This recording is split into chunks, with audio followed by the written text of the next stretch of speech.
So hello guys, welcome back to Sanjeet biological world once again. तो चलिए आज हम लोग जो है मेंस्ट्रुअल साइकिल का पार्ट 2 लेकर के आ चुके हैं और ये आपका लेक्चर नंबर 14 होगा, यानी ह्यूमन रिप्रोडक्शन का हम लोग लेक्चर नंबर 14 तक पहुंच चुके हैं। इसके बाद 3-4 लेक्चर के बाद आपका ये चैप्टर खत्म हो जाएगा।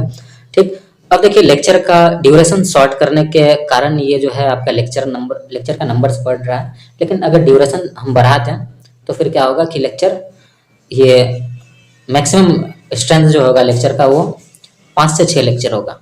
तो चलिए देख लेते हैं। हम लोग लेक्चर का नंबर नहीं देखते हैं, बस ये देखते हैं कि समझते हैं कैसे।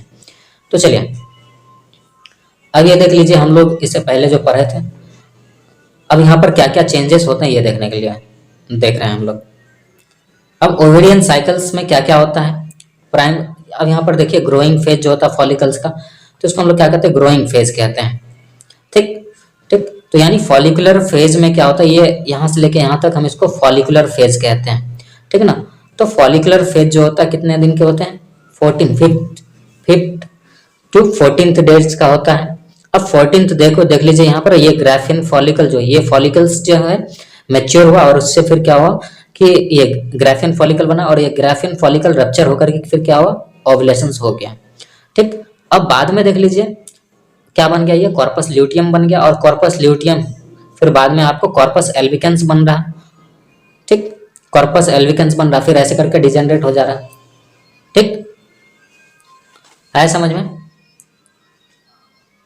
तो चलिए अब नेक्स्ट इस समय में क्या क्या होता है ये देख लेते हैं हम लोग। अब इस समय फीमेल का बॉडी में क्या होता है, अब मेंस्ट्रुअल साइकिल के समय अगर देखें तो उसका बॉडी में क्या चेंजेस होता है, टेम्परेचर में चेंजेस, वेरिएबिलिटी आपको देखने को लिए मिलेगा।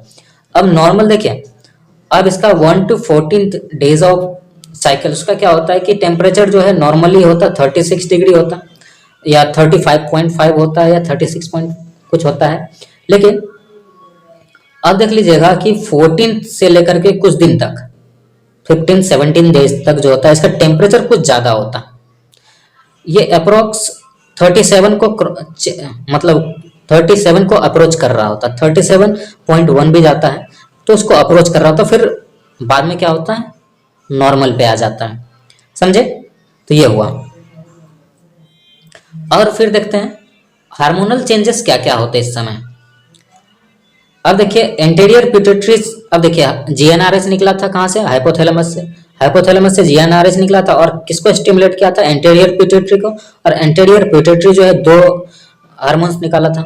ठीक ना, 2 जीएनआरएच जिसको हम क्या कहते हैं, एक को एलएच कहते हैं, एक को एफएसएच कहते हैं, यानी ल्यूटिनाइजिंग हार्मोन और फॉलिकल स्टिमुलेटिंग हार्मोन ये रिलीज कर रहा था।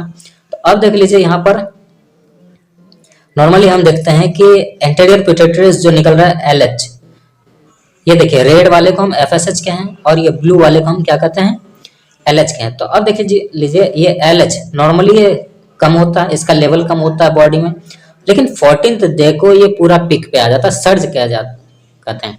ठीक है ना, इसको क्या कहते हैं हम, एलएच सर्ज के नाम से भी जानते हैं, एलएच सर्ज। तो यानी 14th डे को जाकर के एलएच पूरा सर्ज पे यानी पीक पे जाता है और उसके बाद क्या होता है कि ओवुलेशन हो जाता है। अब ओवुलेशन हुआ फिर इसका ये जो है एलएच एकदम डिक्लाइन हो जाता है, एकदम घट जाता है, पूरा इसका लेवल पूरा डिक्लाइन हो जाता है। और फिर देख रहे हैं कि ओवुलेशन से पहले एफएसएच का जो है लेवल पूरा हाई रहता, फिर उसके बाद 14 डे तक हाई रहता, उसके बाद जो है ये भी डिक्लाइन होने लगता है। आया समझ में।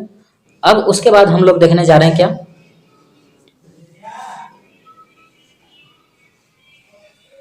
अब इसके बाद हम लोग क्या देख रहे हैं कि ओवरियन चेंजेस। अब ओवरी में क्या क्या चेंजेस होते हैं, अब ओवरी में क्या देखते हैं कि 14th डे से पहले एस्ट्रोजन का लेवल पूरा हाई होता है। ठीक ना, एस्ट्रोजन का लेवल पूरा हाई होता है। जैसे 14th डे कंप्लीट हुआ उसके बाद देख लीजिए ये धीरे धीरे घट रहा है, फिर थोड़ा सा बढ़ता है, फिर इसके बाद खत्म हो जाता है, डिक्लाइन हो जाता है इसका रेट। और बात करें प्रोजेस्टेरोन की, तो ये देखिए 14th डे तक कम रहा था, इसका लेवल कम होता, लेकिन आफ्टर 14th डे इसका लेवल जो है एकदम पूरा सर्ज पे रहता, पूरा सर्ज पे, मतलब 28 डेज तक सर्ज पे रहता और 28 के बाद फिर डिक्लाइन होता, फिर 28 के बाद जो न्यू साइकिल होता फिर उसमें ये रीअपेयर होना शुरू हो जाता है। ठीक, आया समझ में। तो ये चेंजेस तो हम बता दिए थे पिछले लेक्चर में। क्या क्या होता है, ये 1 से 5 दिन का मेंस्ट्रुअल फेज होता है, 1 से 5 दिन का। और उसके बाद जो है, और 5th टू 14th डेज को हम फॉलिकुलर फेज कहते हैं, जिसमें क्या होता है, एग डेवलप कर रहा होता है, डिफरेंट फेजेस में होते हैं। फिर उसके बाद 14th डे के बाद 14 से 28 डेज को हम ल्यूटियल फेज कहते हैं, ठीक। और इसके बाद फिर से मेंस आ जाता है। तो यही है। अब hormonal breakdown, sorry, hormonal feedback क्या होता है ये देख लेते हैं। हार्मोनल फीडबैक मैकेनिज्म क्या होता है ये देखते हैं। देखिए, हाइपोथैलेमस से क्या निकला, जीएनआरएच निकला। जीएनआरएच क्या किया, एंटीरियर पिट्यूटरी को स्टिमुलेट किया। और एंटीरियर पिट्यूटरी क्या हुआ, 2 जीएनआरएच निकाला। क्या, एक एफएसएच यानी फॉलिकल स्टिमुलेटिंग हार्मोन, और एक एलएच। अब ये एफएसएच क्या किया, अब एफएसएच क्या कर रहा है कि ग्रोइंग फॉलिकल को मदद कर रहा है ग्रो करने में, ठीक। और एफएसएच के साथ एलएच भी काम कर रहा है फॉलिकल को ग्रो करवाने में। और फिर उसके बाद क्या होता है कि, अब देखिए, ये ग्रोइंग फॉलिकल से क्या होता है, अब देखिए ग्रोइंग फॉलिकल्स फिर बाद में क्या बन जाता है,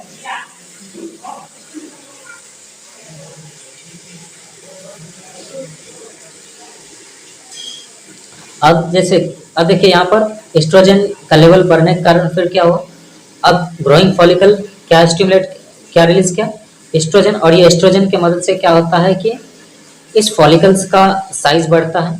एट 14 डेज को जाकर के फिर क्या होता है कि एलएच का सिक्रेशन होने लगता है।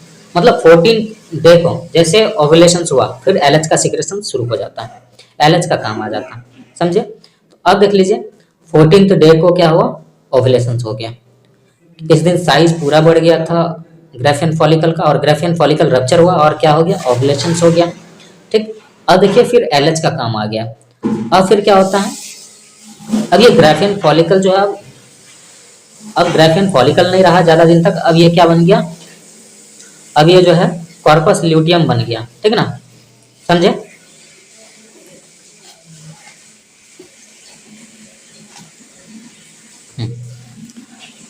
अब देखिए कि यहाँ पर अब ये जो ग्राफियन फॉलिकल्स था,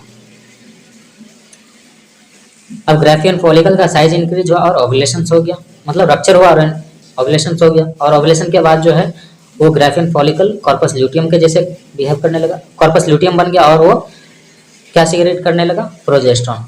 अब देखिए बाद में एलएच का काम क्या होता है।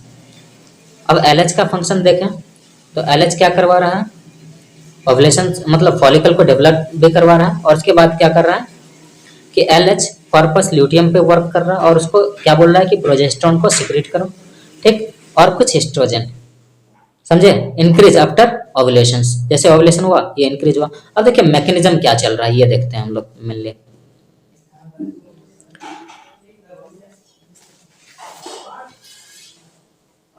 एक सेकेंड थोड़ा सा, हाँ, तो अब देख लीजिए, अब यहाँ पर जैसे साइज इंक्रीज हुआ ग्राफियन फॉलिकल का, तो यहाँ से एक मैसेज गया किसको, एंटीरियर पिट्यूटरी को, ठीक। और वो कैसा मैसेज गया कि बस हो गया भाई, अब एफएसएच मत निकालो।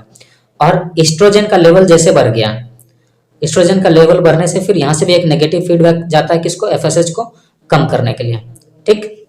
आया समझ में, ओ सॉरी, हाँ ठीक, यहाँ पर कम करने के लिए। अब नेक्स्ट देखिए क्या होता है, इधर जैसे ओव्यूलेशन हुआ, ठीक, तो ओव्यूलेशन के बाद क्या होता है, एक नेगेटिव फीडबैक किसके पास जाता है, पिट्यूटरी के पास जाता है, इंटीरियर पिट्यूटरी के पास, फिर उसके बाद हाइपोथैलेमस के पास। तो इन दोनों को मेनली क्या करता है, इसको बोलता है जीएनआरएच का सिक्रेशन कम करो, और इसको बोलता है कि भाई अब तुम इंटीरियर पिट्यूटरी को सीक्रेट मतलब स्टिमुलेट करना बंद कर दो, ठीक। तो मेनली यही होता है फीडबैक मैकेनिज्म। तो ये चेक एंड बैलेंस करता है, अगर कोई भी चीज ज्यादा हो तो वो जाकर के एक स्टिमुलेटर का काम करता है अगले चीज के लिए, ठीक। तो अब देखिए आगे इसमें क्या दिया गया वो देख लेते हैं हम लोग।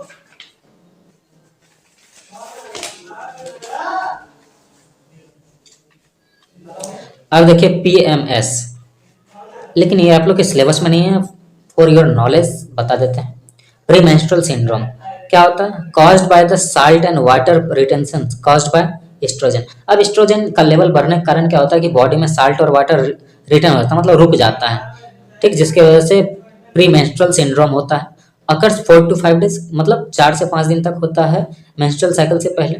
ठीक, also called pre menstrual stress, इसको हम प्री मेंस्ट्रुअल स्ट्रेस भी कहते हैं या फिर टेंशन कहते हैं, सिंड्रोम कहते हैं।